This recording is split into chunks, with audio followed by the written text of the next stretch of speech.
After that, I request Tamil Nadu State General Secretary Dr. C. Selvakumar. Jai Bhim. Good afternoon, everybody.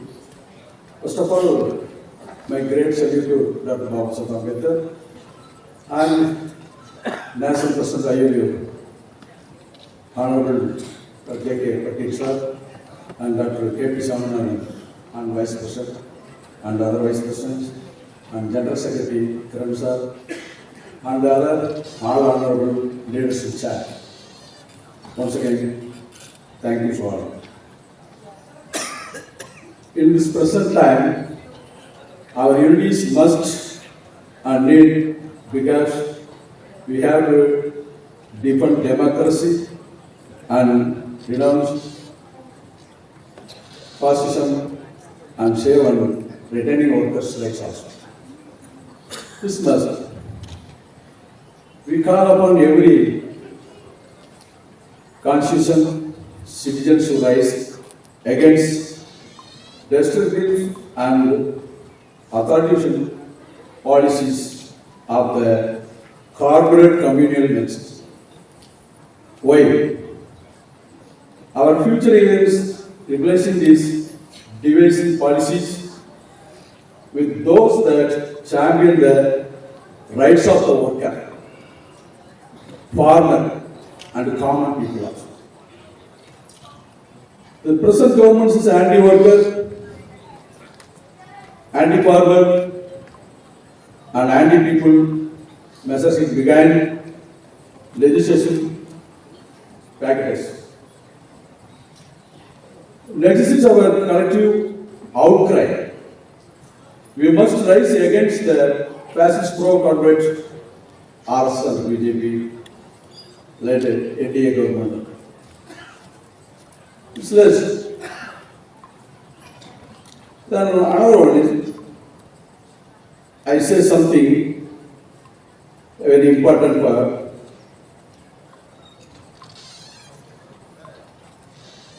really, I proudly say I am coming from Tamil Nadu, especially particularly already all of the leaders mentioned the Periyar, T.V. Ramaswamy. I am from that side and Tamil Nadu hero district.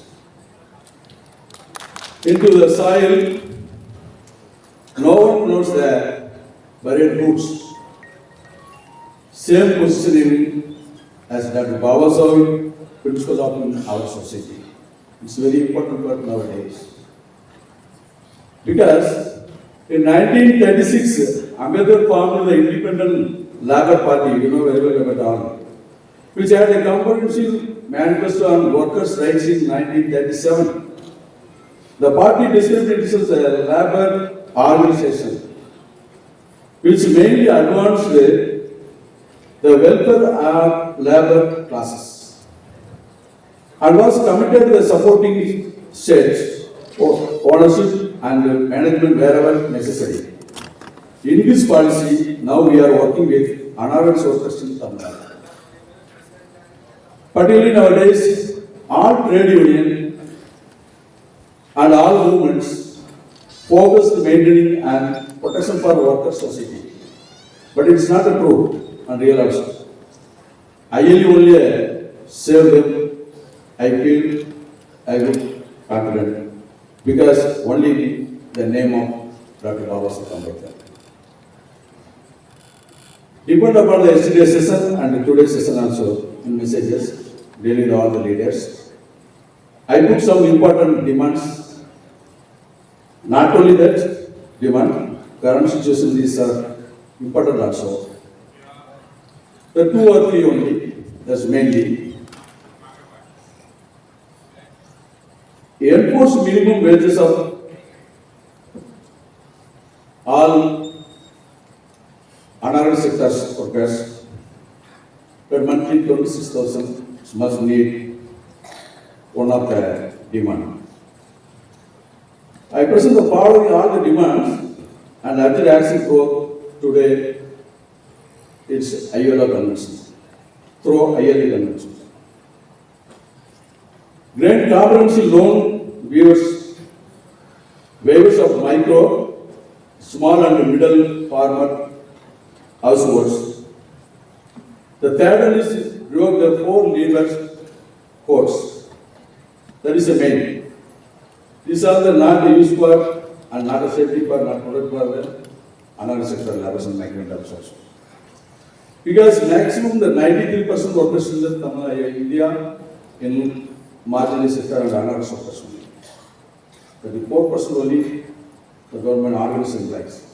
But in future, slowly all the organized sectors are diluted and come reverse to another sector, convert to another sector. There is a government policy. That is now Indian government policy. So acknowledge the guaranteed employment as a fundamental right also. So we ensure through our convention. And the privatism of PSUs including railways and the defense and the electricity and the armed service sectors. Preserve the old pension scheme also in the organized sectors. Do not employ contract laborers in permanent employee sectors. So, blast in Mahatma Gandhi National Rural Employment Guarantee Schemes ensure the dead 600 rupees wages to employees and minimum they are given that work for 200 days in the year per annum. These also economic support and surveillance support for the another sectors. So totally the finally I will allocate 1% GST for another sectors for their well-being. These are the demands in Tamil Nadu team. We have on the ILA. Please you include add our resolution also. So finally, one more point. The social protection for should be included ESI, PF, maternity and everything is related essential well-being for margin another sectors. So Sam, the 18th today in February 2004 at our voice is not nationwide. Let us affirm our stance for the rights of our working communities. Together in unity and solidarity, we will follow the ways of Dr. Baba Saheb Ambedkar to shape a brighter, more equitable future. I conclude my speech within few words. One more point I mentioned here. I request to all.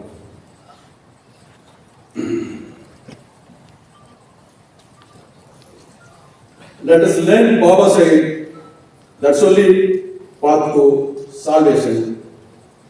This is my request. And please, everyone is learn to Baba said, that is support for all the workers through ILA.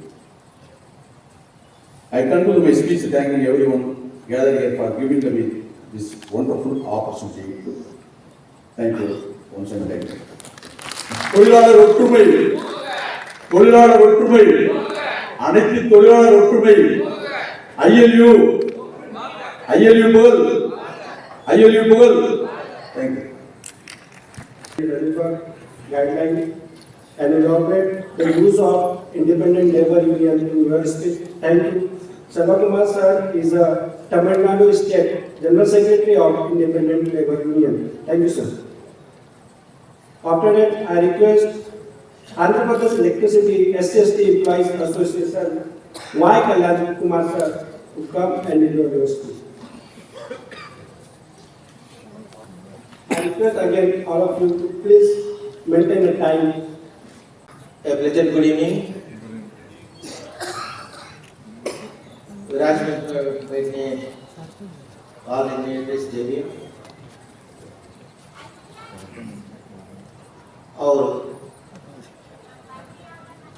Other states की आने वाले सभी लोगों को जय Hind. Myself, Kalyan Kumar, came from Andhra Pradesh. We are running the APSAB SC/ST Employees Welfare Association in Andhra Pradesh, in the City Department, under the good guidance of A.V. Kiran sir. And we organized the Independent Labor Union meetings at under the good guidance of J.S. Patil sir at Andhra Pradesh, Guntur, Vijayawada, and Vijayawada Thermal Power Station, and etc. Now, in India, we all know there are 20 states, different languages, different culture, and सभी एक ही करने का और different work culture, ये सभी SC, ST, OBC, minorities are laborers only in India. No corporates are there, no political leaders are there. Our godfather is only Ambedkar. Everyone knows. But the importance of independent labor union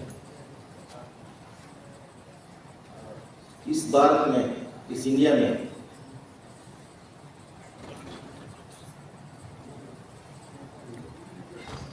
सभी AATU, CATU, DMS, all central unions are, their members are SC, ST, OBC only. But the leaders are upper caste only. They are not protecting our rights. Now, it is a very a good platform for us in all states. I think so. Every state having their own subordinate rules for reservation system and working culture also. So it is the best platform for us to represent our problems, to resolve. Now in a stage to organize, educate the laborers for agitation. Thank you.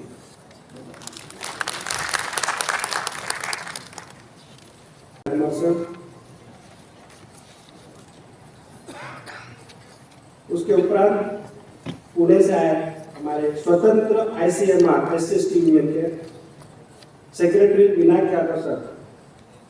ICMR Indian council of medical research में भी हमारी union है, स्वतंत्र मजदूर union से affiliated, उनके secretary Vinayak Yadav ji.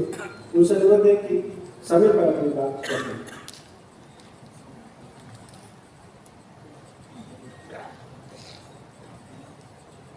सर्वप्रथम सभी को जय हिंद। मैं ज्यादा समय न लेते हुए सीधे मुद्दे की बात करूंगा। पिछले 2 दिनों से जो भी यहाँ पे वक्ता आए, उन्होंने काफी सारी बातें बताई हमें, और घूम फिरकर हम इसी मुद्दे पे आ जाते हैं। और जो कारवा हमारा अभी चल रहा है और हमें इसको आगे बढ़ाने के लिए, जो अभी मैडम ने भी बहुत अच्छा एक इकोनॉमिकल बैकग्राउंड के लिए, स्ट्रेंथन होने के लिए सिंपल फार्मूला बताया, जिसे हम शायद उतना सीरियसली नहीं सोचते हैं। अभी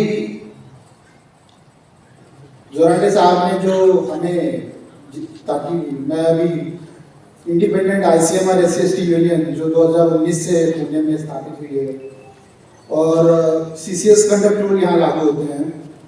केंद्रीय कर्मचारी की सारी सुविधाएं यहाँ पे मिलनी चाहिए, वो नहीं मिलती है, बिकॉज हमारी जो इंस्टीट्यूट है ये मिनिस्ट्री ऑफ हेल्थ के अंडर आती है। कोविड के समय आपने पता होगा कि आईसीएमआर का जो काम था पूरे भारतवर्ष में, कोविड को प्रोटेक्ट करने के लिए वैक्सीन डेवलपमेंट का जो काम था, तो भारत में हमारी 26-27 इंस्टीट्यूट है ऑलरेडी, और हर इंस्टीट्यूट में 300 से 400 लोग केंद्र के परमानेंट एम्प्लॉयज हैं, टेम्पररी को अलग छोड़ के। तो वहाँ पे भी हम पैरेलली कोशिश कर रहे हैं कि कम से कम 2-3 हज़ार लोग तो हमारे साथ होने चाहिए। फिलहाल हमारी बहुत कम मात्रा जुड़ी है कोविड के बाद से, क्योंकि ज़्यादा पढ़े लिखे लोग जो साइंटिस्ट और ये लोग हैं कतराते हैं इंस्टीट्यूट से इस कार्यक्रम में जुड़ने के लिए। बस आरक्षण का लाभ लेकर किसी पद पर पहुंच जाना और आरक्षण के प्रति, समाज के प्रति जो अपना रवैया है उसको आगे आने के लिए, इसमें जुड़ने के लिए हम कोशिश कर रहे हैं। फिलहाल हमारे 180 सदस्य हो चुके हैं।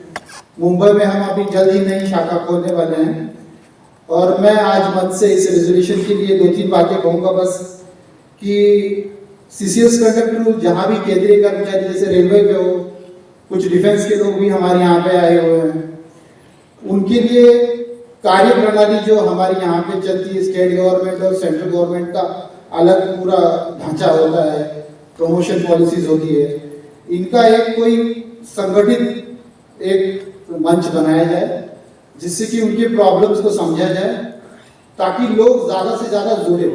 क्या होता है कि यहाँ पे ऑलरेडी कई और यूनियन हैं जो काम कर रही है और उनको प्रतिनिधित्व मिला हुआ है। हम भी पूरी कोशिश कर रहे हैं कि हमको प्रतिनिधित्व 5 लाख से ऊपर लेना है, और आज इस मंच से मैं ये पाटिल साहब को तहे दिल से बताना चाहता हूँ कि अगले 1 साल में दिसंबर तक हमारी आईसीएमआर एससी यूनियन से तो कम से कम 2 से 3 हज़ार लोग हम जरूर इसको जोड़ेंगे और इसको आगे बढ़ाएंगे, और 5 लाख का जो आंकड़ा है वो भी बहुत ही जल्द हमें पूरा करना है। इतना कहकर मैं आप सभी को निवेदन करूंगा कि जितना हो सके इस यूनियन को आप कंट्रीब्यूट कीजिए, और इतना कहकर मैं अपने 2 शब्द समाप्त करता हूँ। जय भीम, धन्यवाद। धन्यवाद सर, जादव साहब, आपने जो टारगेट लिया है हम आशा है कि वो समय पर आप पूरा करेंगे स्वतंत्र मजदूर यूनियन के लिए। उसके उपरांत हमारे बीच में उत्तर प्रदेश राज्य के स्वतंत्र मजदूर यूनियन के प्रेसिडेंट सुंदर सुगत जी आ चुके हैं। उनके स्वागत के लिए मैं बंधु संबरकर जी से अनुरोध करूंगा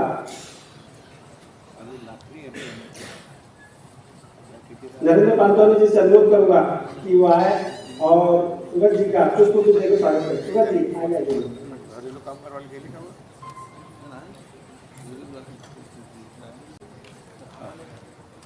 स्वतंत्र सत्ता शिक्षक संगठन के प्रेसिडेंट सुनील तेलतुम्बे सर से अनुरोध करूंगा कि आए और अपने विचार समय सीमा में रखें।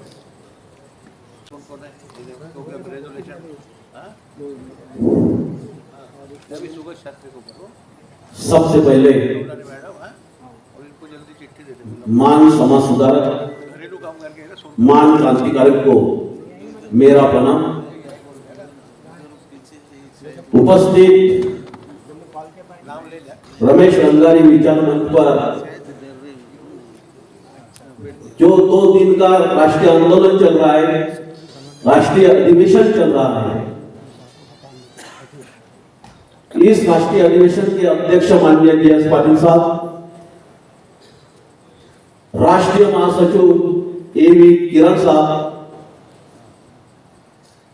राष्ट्रीय उपाध्यक्ष माननीय NR जारवले सर और सभी रमेश रंगारी विचार मंच पर वक्तागण,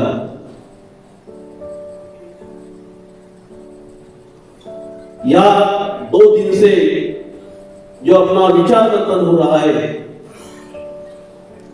कि स्वतंत्र मजदूर यूनियन का कार्यवाही देश में बढ़ाने के लिए जो जो वक्तागण ने ऊर्जा स्रोत बनाया है, एक कारवा बढ़ाने के लिए जो यूनियन के पदाधिकारी है, उसके अध्यक्ष है, उसने क्या करना चाहिए, निश्चय सब या अपन राह रखिए। मित्रों, स्वतंत्र मजदूर यूनियन की जो लड़ाई है, इस देश में जो 12 ट्रेड यूनियन है, वो 12 ट्रेड यूनियन विशिष्ट विचारधारों पर आधारित चल रही है और स्वतंत्र मजदूर की लड़ाई जो है, ये पूंजीवाद और मनुवाद के खिलाफ ये भारत देश में ये विचारधारा फैलाने के लिए ये स्वतंत्र मजदूर यूनियन काम कर रही है। काम करना है अपने को, अपने विचारधारों की अमल बजावनी करना है। तर सभी कार्यकर्ताओं को मैं अपील करता हूं कि सब कार्यकर्ताओं को मिशनरी काम करना पड़ेगा। मिशनरी काम करने से जो स्वतंत्र मजदूर यूनियन का टारगेट है, स्वतंत्र मजदूर यूनियन का कारवा है, वो कारवा अपन एम तक पहुंचेगा। हम शायद मराठी स्कूल के टीचर हो, महाराष्ट्र में रहने वाले हो, हमारे हिंदी में जरा कम ज्यादा होगा, अदर स्टेट में जो पदाधिकारी आए हैं उसको मेरी विनती है कि जरा उनको संभाल लें। शिक्षा नीति में मैं स्वतंत्र संस्था शिक्षक संघ का नेतृत्व करता हूं महाराष्ट्र में। शिक्षा नीति में बहुत सारे चैलेंज है महाराष्ट्र के अंदर, देश के अंदर।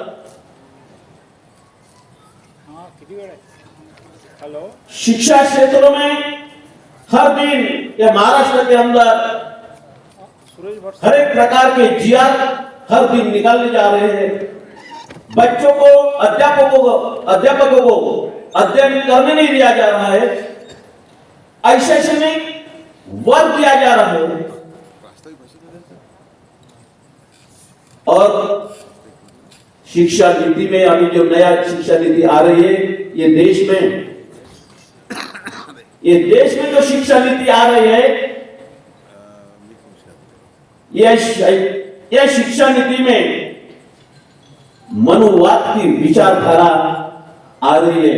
इसके रोकने के लिए सब अम्बेडकरी विचारधारा के जो यूनियन है, अपने कार्यकर्ता ट्रेड यूनियन है, ये ट्रेड यूनियन ने ये जो मनुवादी विचार शिक्षा नीति में आ रहा है, उसको रोकने के लिए सभी ने प्रयास करने चाहिए, मेरी विनती है। आप शिक्षा ये अपना आधार स्तंभ है। शिक्षा के बिना अपन अपने प्रोग्रेस नहीं कर सकते। शिक्षा ये बढ़िया है, लेकिन आज महाराष्ट्र के अंदर सभी विचार मंच, गवर्नमेंट की स्कूल बंद किया जाना और खादीकरण, प्राइवेटीकरण ला रहे हैं। मैडम ने एग्जाम्पल दिया है 6000 का, ठीक है, एजुकेशन बढ़ाना चाहिए, इंग्लिश लाना चाहिए, लेकिन उसकी आमदनी नहीं रही तो इंग्लिश एजुकेशन कैसे देंगे? हाँ, ये पर्याय है अपने महाराष्ट्र के अंदर। और सभी महाराष्ट्र से जो हर एक जिले से जो टीचर आए हैं, उसके पदाधिकारी आए हैं, उसको मेरा आह्वान है सर, आज भी कुछ टीचर यह अधिवेशन में प्रेजेंट नहीं है। जो पाटिल साहब जो लड़ाई लड़ रहे हैं, जो ट्रेड यूनियन की जो संगठन संलग्नित है, उसकी जो लड़ाई लड़ रहे हैं, ये तुम्हारे अस्तित्व के लिए लड़ाई लड़ रहे हैं। उनके लिए, उनकी मजबूती करने के लिए या पेंडल में या हॉल में अपनी उपस्थिति चाहिए थी, लेकिन सोचने की बात यह है कि अपनी उपस्थिति या रखी नहीं है। और इस विचार मन से मैं सबको विनती कर रहा हूं कि अगला जो कारवा है वो कारवा आखिर तक लाने के लिए अपन सर्व प्रयास करें। और विनती है सर सागर कायदे सर से, और अभी भी 1 महीने के बाद 2024 तक, दिसंबर 2024 तक 5 लाख की मेंबरशिप करने के लिए अपना प्लानिंग करो। सभी जिला अध्यक्षों को, संपूर्ण महाराष्ट्र के प्रेसिडेंट को बुलाओ और उसको टारगेट दो और 24 तक अपना 5 लाख का कारोबार पूरा करो, ये मेरी विनती है। इतना बोलकर मेरा 2 शब्द समाप्त करता हूँ। जय भीम, जय भारत। धन्यवाद सर। सभी जो बच्चे साथियों से अनुरोध है, मैंने पहले ही अपने वक्तव्य में कहा था कि आपको अपने संगठन की गतिविधियों, क्योंकि आप हमें बड़े, हमारा समय बहुत मूल्यवान है। हमने यहाँ आज के जो सेशन रखा है उसमें स्वतंत्र मजदूर यूनियन को कैसे मजबूत किया जाए, और आप जिस संगठन से हैं उस संगठन में आपकी एक्टिविटीज क्या है और आप उसका और आगे बढ़ाने क्या है वो आपको जानकारी देना है। बाकी जनरलाइज बातें ना करें, अपने संगठनों के बारे में ही अपनी बात रखें। ऐसा मैं पुनः अनुरोध करता हूँ और समय में रखे, ऐसा मैं पुनः आपको प्रार्थना करता हूँ। इसके बाद मैं स्वतंत्र आंगनबाड़ी कर्मचारी संगठन की प्रेसिडेंट लोनारे प्रफुल्लता लोनारे मैडम से अनुरोध करूंगा कि वो अपनी बात रखे, विषय पर रखे और समय पर रखे।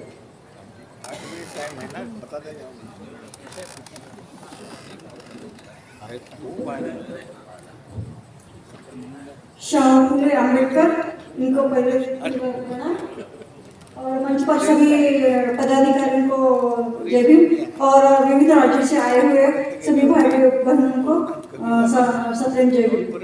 मैं आंगनबाड़ी सेविकाओं के बारे में बात करूंगी। बार बार आंगनबाड़ी सेविकाएं रास्ते पर उतर आती है तो सब लोग कहते हैं कि आंगनबाड़ी वाले वर्कर को कोई काम ही नहीं है। तो काम के बारे में मैं बताना चाहूंगी कि एक अधिकारी को जितना काम नहीं है उतना आंगनबाड़ी वर्कर को काम है। जच्चा बच्चे से लेकर प्रेगनेंसी से लेकर तो बच्चे 6 साल तक हुए तक उनको उनकी देखभाल करना पड़ता है। रसीकरण, गृह भेंट, होम विजिट और सभा, महिला सभा, इनके माध्यम से उनकी जन जागृति करनी पड़ती है। उपरांत जब शासन विविध योजनाएं जब अमलात लाता है तो वो भी उनको काम करना पड़ता है, जैसे कि बेटी बचाओ बेटी पढ़ाओ, भाग्यश्री योजना है और अभी फिलहाल अप्रैल में लेक लाडली ये योजना शुरू हो गई, उन पर भी काम करना पड़ता है। सही पोषण, देशी पोषण और पोषण पखवाड़ा, ये सब बातों पर उनको काम करना पड़ता है। और महज इतने साल में जो लगभग 47 ईयर हो गए हैं, तो इतने साल में जो यूनियन काम कर रही है, जैसे आइटम ऑफ सिटी, तो इन्होंने आज तक हमारे बारे में कुछ भी निर्णय नहीं निकाला है। अगर ये चाहते थे उनकी सरकार थी जैसे RSS थी तो वो हमें एक कर्मचारी का दर्जा दिला सकते थे, लेकिन उन्होंने आज तक हमें कोई दर्जा दिलाने का काम नहीं किया है। आज तक वो सभी यूनियन वाले कहते थे कि हमारी मानधन हमारी ताकत, हम मानधन बढ़ाओ मानधन बढ़ाओ, लेकिन ये यूनियन के माध्यम से जब पटेल साहब ने हम आंगनबाड़ी कर्मचारी यूनियन की जब रजिस्ट्रेशन किया तो हमारे यूनियन की जगह हमने पहला मुद्दा यही रखा कि हमें मानधन वेतन चाहिए और कर्मचारियों का दर्जा चाहिए। अभी फिलहाल में 4 दिसंबर को संपूर्ण हुआ था, तो सभी महाराष्ट्र के वर्करों ने ये संपर्क पुकारा था। हमारी संगठन जरा नई है तो बहुत से लोगों को मालूम नहीं था, लेकिन हमने इस संपर्क में उनका सहयोग दिया है। और सहयोग देने के बाद भी जब हमें ऐसा लगा कि हमें कोई मान सम्मान नहीं मिल रहा है और इन्होंने 52 डेज इन्होंने संपर्क पुकारा है। हम अपडेट लेते रहे लेकिन शासन कोई उस पर बात नहीं निकल रहा था। तो फिर हमारी आंगनबाड़ी जो वर्कर है तो वो अत्यंत गरीब वर्ग से आई है, जैसे विधवा, घटस्फोटित, अपंग और कुछ जो महिलाएं हैं तो नीचे वर्ग से आई है, तो अभी महज उनको मानधन मिलता है 10,000 रुपये।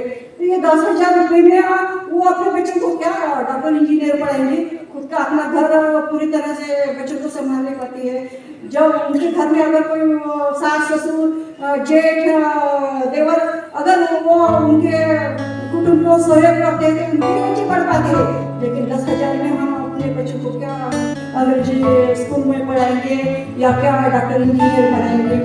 अभी ये नई नई यूनियन थी तो हमने फिर सोचा कि 1 महीना बीतने के बाद भी कोई सेशन प्रोग्राम नहीं निकल रहा है, तो फिर हमने ये यूनियन के जरिए से एक निर्णय लिया कि कम से कम 1 महीना होने के बाद भी अगर उनका कोई रिप्लाई नहीं आया और कोई यानी पॉजिटिव रिपोर्ट नहीं आया तो हमने अपने सेविकाओं का 1 महीने का मानधन बचा लिया। 1 महीने पहले हमने सबको को ये कर दिया।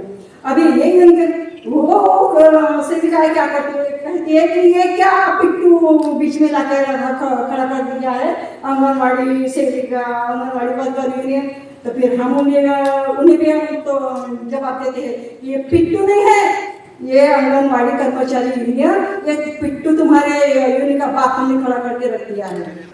और रही बात तो आप जो आंगनवाड़ी वर्कर यूनियन है असंगठित कामगारों में वो काम करती है, तो उनके बारे में कहना है कि आइटक सीटू कोस्ट्रेट, लेकिन हमारे आंगनवाड़ी का यूनियन का नाम अदब से पुकारते हैं स्वतंत्र आंगनवाड़ी कर्मचारी यूनियन। ऐसा स्वतंत्र यानी पूरा नाम लेके पुकारते हैं, और जब हमारे स्वतंत्र आंगनवाड़ी का नाम आता है तो यानी पूरा नाम लेते हैं। और रही बात ये हमारी यूनियन बढ़ाने की, तो हम अभी प्रयास कर ही रहे हैं, लेकिन महिलाओं को इतने सालों से अभी वो यूनियन में गई है तो उनको यानी अपने इधर करना ये तारों की कसरत करने जैसा है। बहुत हमें कष्ट होता है जब हम जाते हैं तो हमें बहुत बुरा भी कहते हैं, लेकिन हमारे को हम पीछे हटने वाले नहीं हैं। जितना भी है हम आगे बढ़कर कोशिश कर रहे हैं। अभी अधिवेशन भी किया, सफर में भी ये किया, और जहाँ जहाँ हमें 2-2, 4-4 लोग भी मिलते हैं वहाँ हम जाते हैं, महिलाओं को जोड़ने की कोशिश करते हैं। और जब उनकी एम्पायर की मीटिंग होती है कुछ गांव में, तो हमारे पीछे एक स्वतंत्र यानी तेलुगु सर है और पटेल सर गोकुल पटेल जी है, ये पुढ़ाकार लेके मीटिंग लेते हैं। और कभी कभी हमारा भी नहीं जाना होता है क्योंकि हमारे को पूरे यानी 4 बजे तक काम करना पड़ता है, तो अगर एक दिन की छुट्टी निकाला तो फिर लेटर लिख के रखना पड़ता है या फिर हमारा मानधन खत्म कर देते हैं। लेकिन जैसे जैसे हमें टाइम मिलता है हम आगे बढ़ने की कोशिश करते हैं और वो मीटिंग के माध्यम से महिलाएं जोड़ने की कोशिश करते हैं। और इतना ये करने के बाद फिर हम यही सोचेंगे कि आप विविध राज्यों से आए हुए तो ये आंगनवाड़ी वर्कर की यूनियन बढ़ाने की आप भी कोशिश कीजिए। और ये राष्ट्रीय अधिवेशन के माध्यम से हम सिर्फ हमारे आंगनवाड़ी के जरिए एक ही मुद्दा रखना चाहते हैं कि हमें मानधन वेतन चाहिए और शासन हमें वेतन श्रेणी लागू करने की कोशिश करिए ये अधिवेशन के माध्यम से। इतना करके मैं यह देती हूँ धन्यवाद। प्रशासन में आपको वेतन श्रेणी लागू करना चाहिए ऐसी आपकी मांग है। इसके उपरांत में उत्तर प्रदेश से आए हमारे स्वतंत्र मजदूर यूनियन के प्रेसिडेंट सुंदर जी से अनुरोध करूंगा कि वो भी 5 मिनट के अंदर अपनी बात रखें। यूपी में कार्यों की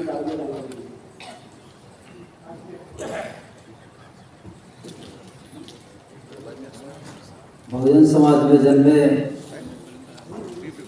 सभी संतों गुरुओं महापुरुषों को नमन करते हुए आज हमारे राष्ट्रीय अधिवेशन में उपस्थित हुए परम सम्मानीय जयेश पाटिल साहब, माननीय किरण सर, माननीय महेश चंद्रा सर, माननीय जरंडे सर, अन्य हमारे तमाम संगठनों के हमारे रैली के सम्मानित साथियों, उत्तर प्रदेश में स्वतंत्र मजदूर यूनियन ने अपनी जड़ों को जमाना शुरू किया है। पहला हमारा दायित्व स्वतंत्र मजदूर यूनियन के मैसेज को देना था, इसको हमने पूरे उत्तर प्रदेश में फैलाने का काम किया है। कई जनपदों में स्वतंत्र मजदूर यूनियन की इकाइयों को गठित कर दिया गया है, संयोजक गठित कर दिए गए हैं। साथियों, स्वतंत्र मजदूर यूनियन के साथ ही में उत्तर प्रदेश में स्वतंत्र रिजर्व टीचर यूनियन की भी भूमिका हम लोगों ने तैयार कर रखी है, जिसका शीघ्र ही जो रजिस्ट्रेशन है वो हमें प्राप्त हो जाएगा। और जैसा कि पिछले हमारे सम्मेलन में मुझे टारगेट दिया गया था कि उत्तर प्रदेश में मजदूर यूनियन की इकाई को, जनपद की इकाइयों को अतिशीघ्र गठित किया जाए, तो उसमें हम लोग काफी कुछ आगे बढ़े हुए हैं और जो भी कारवा रह गया है उन जनपदों में हम शीघ्र ही उनको भी पूरा कर लेंगे। साथियों, ILU के बारे में खास करके पूर्वोत्तर के हमारे उत्तर प्रदेश में लोग मजदूरों का संगठन समझते हैं। उनको यह विश्वास दिलाना कि नहीं, ILU केवल मजदूरों का संगठन नहीं है, बल्कि शिक्षक, कर्मचारियों, अधिकारियों और अन्य तमाम हमारे जो कारखाने हैं, कंपनीज है, उन सबका संगठन है। इसको बताना बड़ा महत्वपूर्ण है, उनको समझा देना बड़ा महत्वपूर्ण है। लोग सिर्फ मजदूर, जो कामगार है, जो निर्माण मजदूर है या पल्लेदार है, उसको ही मजदूर समझता है। तो साथियों, हम लोगों का प्रयास है और ये प्रयास काफी हद तक हम लोग कामयाब होंगे, अतिशीघ्र कामयाब होंगे। संपूर्ण मंच को और आदरणीय पाटिल सर को मैं पुनः आश्वस्त करता हूं कि हम लोग उत्तर प्रदेश और उत्तर प्रदेश के आसपास के राज्यों में भी अपनी भूमिका का निर्वहन करेंगे और जिम्मेदारी से काम करेंगे। Thank you. बाबा साहब अम्बेडकर के चरणों में एक दान कहते हुए अपनी बात को समाप्त करूंगा। कौन जानता था भीमा का सलोना लाल भारत के बाल का कलंक धो डालेगा। फूक मंडूकता को जड़ से उखाड़, फूक मंडूकता को जड़ से उखाड़, हम सभी का स्वर्णिम भविष्य बिगड़ा लेगा, स्वर्णिम भविष्य बिगड़ा लेगा। जय भीम, जय भारत, नमो बुद्धाय, जय ILU। Thank you. सुंदर जी। साथियों, जो 2 दिन से यूट्यूब चैनल मैत्री इंडिया टीवी में जो रिकॉर्डिंग की जा रही है, आप इसके जो भी वीडियोस हैं मैत्री इंडिया टीवी को सब्सक्राइब करके देख सकते हैं। आज का और कल का और आज का मैत्री इंडिया टीवी। धन्यवाद साथियों। इसके बाद महाराष्ट्र राज्य ग्राम सेवक एसोसिएशन के प्रेसिडेंट देवानंद गुलजरे जी से अनुरोध है कि 2 मिनट में अपनी बात रखें। स्वतंत्र मजदूर यूनियन के अधिवेशन के सेकंड डे में पधारे सभी ऑल इंडिया से आए हुए सभी पदाधिकारीगण को मेरा नमन, सभी महापुरुषों को नमन। मैं महाराष्ट्र से हूँ, मेरी लैंग्वेज मराठी है और महाराष्ट्र में जैसे सर्वेक्षण शुरू है, कॉकटेल जैसे हुआ है, राजकारण में जैसे कॉकटेल हुआ है, तैसे मेरी लैंग्वेज में भी कॉकटेल हो सकता है। आप समझ लेना, सभी स्टेट के लोग समझ लेना। वैसे हमारा जो सेक्टर है रूरल डेवलपमेंट सेक्टर से आता है। महाराष्ट्र में एक सेक्टर है रूरल डेवलपमेंट जो ग्रामीण लेवल पर काम करता है। मेरे जो सभी कर्मचारी हैं, मेरे संगठन में काम करने वाले सभी कर्मचारी हैं, रूरल में काम करते हैं। जो ग्राम पंचायत लेवल उसको कहा जाता है महाराष्ट्र में, ग्राम पंचायत, जिला परिषद और पंचायत समिति लेवल। हम लोग पहले जैसे सर्विस में आए वैसे हमारे यहाँ जो संगठन काम कर रहे थे, वो संगठन में हम लोग काम कर रहे थे, वहां के मेंबर थे। और मेरे डिस्ट्रिक्ट में मैं डिस्ट्रिक्ट प्रेसिडेंट करके 10 साल था। और जब रूरल डेवलपमेंट की बात आती थी, जिस ग्रामीण लेवल पर मैं काम करता हूँ, वहाँ सभी गरीब लोग रहते थे। और खास करके जो कर्मचारी लोग वहाँ काम करते हैं, जो कर्मचारी वहाँ काम करते थे, वो कर्मचारी कोई और संगठन के मेंबर थे। जब मैं सामाजिक संगठन में देखा, फुले शाह अम्बेडकर विचारधारा जैसे मीटिंग हुई, मीटिंग में बैठा तो फुले शाह अम्बेडकर विचारधारा जहाँ आ रही थी, मेरे दिमाग में बात चल रही थी, जिस संगठन में हम लोग काम कर रहे हैं वहां तो फुले शाह अम्बेडकर विचारधारा है ही नहीं। फिर रूरल लेवल पे हम लोग फुले शाह अम्बेडकर विचारधारा कैसे पहुंचाएंगे? वो तो दिक्कत जा रही थी। फिर मैं जिस ऑफिस में काम कर रहा था, वो ऑफिस में फुले शाह अम्बेडकर के स्टैचू लगाया था, छोटे छोटे स्टैचू लगाया था। तो उस टाइम में मेरे ऊपर कार्रवाई की गई। एले क्यों हुआ? वो एले क्यों था कि चाहती हो आप जो रूरल लेवल पे आप पहुंचा रहे हो, और उसका उत्तर देने के लिए मुझे शोकाज मिला। वो शोकाज का उत्तर मैं जब दिया कि फुले शाह अम्बेडकर विचारधारा से रूरल डेवलपमेंट हो सकता है। और उस टाइम में मैं जिस संगठन में था, जिस संगठन का मेंबर था, वो संगठन वालों ने मुझे हेल्प नहीं किया। मेरा एलएक्यू हो गया, एलएक्यू में मैं जीत गया, एलएक्यू में कुछ कार्रवाई नहीं हुई। उस टाइम में आदरणीय जयेश पाटिल साहब ये गढ़चिरौली आए थे, उनका एक स्पीच पढ़ा था, मैं स्पीच सुना था। वो स्पीच सुनकर मैं प्रभावित हो गया और मुझे भी ऐसा लगा कि फुले शाह अम्बेडकर ये संगठन, फुले शाह अम्बेडकर विचारधारा का संगठन महाराष्ट्र में होना चाहिए। फिर उसी टाइम में मैं वहां से निकलकर आदरणीय जारोडे साहब, खैरे साहब, उके साहब, इनसे मेरी बात हो गई। और जो महाराष्ट्र में सबसे बड़ा ग्रामीण लेवल पे जो संगठन है महाराष्ट्र राज्य ग्राम सेवक यूनियन, उससे अलग निकलकर महाराष्ट्र राज्य ग्राम सेवक एसोसिएशन फुले शाह अम्बेडकर विचारधारा का संगठन निर्माण किया और उसका ट्रेड यूनियन का रजिस्ट्रेशन किया। अब पिछले ही साल हमारा रजिस्ट्रेशन पूरा हुआ। जैसे रजिस्ट्रेशन पूरा हुआ, अदर संगठन वालों ने, जो मनुवादी संगठन है, जो अदर संगठन है, जिस संगठन में हम जैसे सर्विस पे आते हैं, एम्प्लॉय बनते हैं, वैसे ही उसकी मेंबरशिप हमें मिल जाती है, ऐसे अपने आप ही मिल जाती है, कोई खींच कर नहीं लाता। जैसे सर्विस पे आए वैसे वो संगठन के मेंबर बन गए। वैसे ही हम लोग मेंबर बन गए थे। जैसे हमारा संगठन अलग हो गया तो हमारे मेंबर लोगों के ऊपर, हमारे पदाधिकारी के ऊपर कार्रवाई करना अभी ये 2-3 महीने के पहले शुरू हो गई।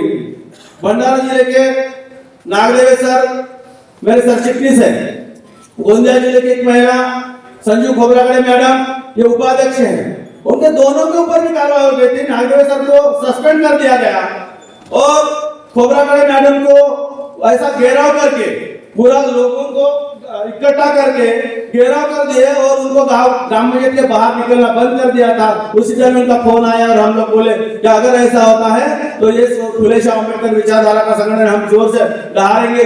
और उसी टाइम में रात के 11 बजे एट्रोसिटी एक्ट के तहत जिन जिन लोगों ने वो उनको घेराव किया उनके ऊपर एफआईआर दाखिल कर दिया। और ये सब ताकत जैसे ये खबर इधर उधर फैल गई, नागदेव साहब जैसे सस्पेंड हो गए, खोबरागड़े मैडम के ऊपर कार्रवाई हो गई, मेरी भी ट्रांसफर भामरागढ़ के, बोले तो मैं जहाँ पे सर्विस करता हूँ वहां से करीब 150 किलोमीटर दूरी पर कर दी गई। फिर हमारी विचारधारा की संगठन है, इसका फायदा कैसे हुआ, आईएलओ का फायदा कैसे हुआ?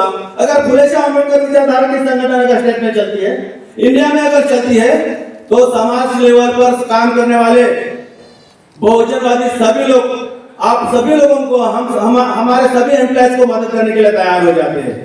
जिस बस्ती में मैं काम करता हूँ वो बस्ती के लोग सभी प्रभावित होकर हमारा आदमी, हमारा एम्प्लॉयज है करके ट्रैक्टर भर के लोग शेड्डी में लाए और मेरी ट्रांसफर रात के 9 बजे कैंसिल कर दी। ये ताकत आईएलओ ने हमें दी है करके सभी स्टेट से आए हुए हमारे पदाधिकारी को मेरा कहना है, क्या अगर फुले शाह अम्बेडकर विचारधारा पूरी इंडिया में फैलाना है तो रूट लेवल पे भी काम करने वाले कर्मचारी लोगों को साथ में लेकर चलना होगा, उनको फुले शाह अम्बेडकर विचारधारा देनी होगी। इसीलिए मैं सभी से गुजारिश करता हूँ, रूरल डेवलपमेंट में काम करने वाले कर्मचारी लोगों को महाराष्ट्र में जो संगठन तैयार हुआ है उसी तरह का संगठन तैयार करके ऑल इंडिया लेवल पर यह संगठन सभी स्टेट में होना चाहिए। सभी स्टेट में यह संगठन तैयार करके स्वतंत्र मजदूर यूनियन को अपीलेट करें। और भाई मेरे स्टेट में आज 4 डिस्ट्रिक्ट में मेरा संगठन मजबूत हो गया है, भंडारा, गढ़चिरौली, गोंदिया और चंद्रपुर। मेरा अभी का स्टेटस है, मैं हर एक मेंबर को मंथली 200 रुपए बोले तो फंडिंग के लिए हिसाब से दे चुका हूँ। 22,000 कर्मचारी मेरे डेवलपमेंट सेक्टर में है। ज्यादातर ये साल के अंदर हम लोग 5,000 तक मेंबरशिप कर लेंगे, क्योंकि नई संगठन है और नई संगठन के विचारधारा को बताते टाइम में, और हम लोग जिस लेवल पे काम करते हैं और बाहर से संगठन से छूट के ये संगठन में जोड़ने के लिए थोड़ी दिक्कत जाती है। आप सभी लोगों से धन्यवाद देना चाहता हूँ कि आप सभी लोग मुझे सुन लिए हैं। और महाराष्ट्र से जिस डिस्ट्रिक्ट से लोग आए हैं उस डिस्ट्रिक्ट में स्वतंत्र मजदूर यूनियन को एफिलेट रहे, सो महाराष्ट्र राज्य ग्राम सेवक एसोसिएशन को मेंबरशिप बढ़ाने के लिए आप सभी लोग मुझे मदद करें, ये आपसे गुजारिश रखता हूँ और मेरी बात यही खत्म करता हूँ। धन्यवाद। जय हिंद, जय संविधान।